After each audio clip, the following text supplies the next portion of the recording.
Santa's annual journey to every coal-fearing child around the world in one night is seemingly impossible. But how impossible? That's what Dr. Larry Silverberg of North Carolina State University asked himself and his students in 1997. How could Santa do it?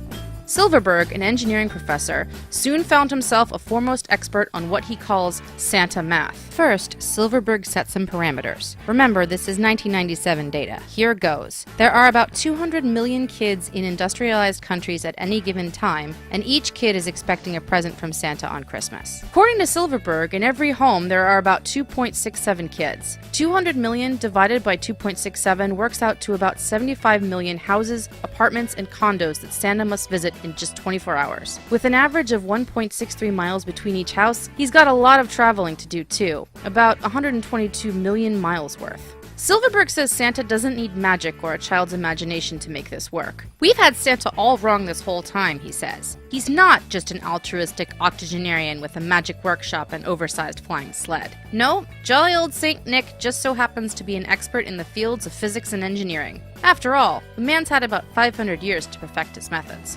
Silverberg speculates that Santa has figured out quite a few masterful methods to complete his yearly journey. First, he's eliminated the need to carry such a heavy load with him.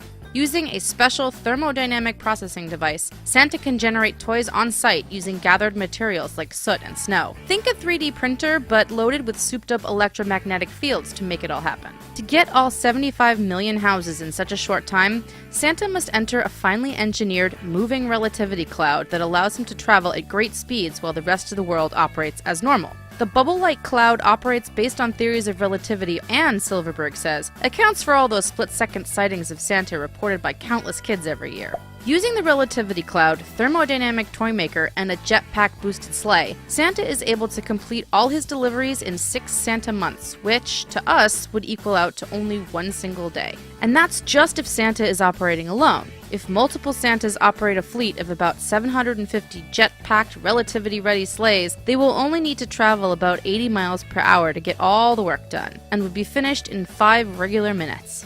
You may wonder why a professor has spent the better part of 2 decades speculating about the habits of a fictional character. Silverberg says he posed his original question about Santa's Christmas night task to encourage his students to think creatively about physics and engineering. Instead of determining what wasn't possible, Dr. Silverberg hoped his Santa question would prompt future engineers to start stretching the idea of what could happen. And that is a very merry thought indeed.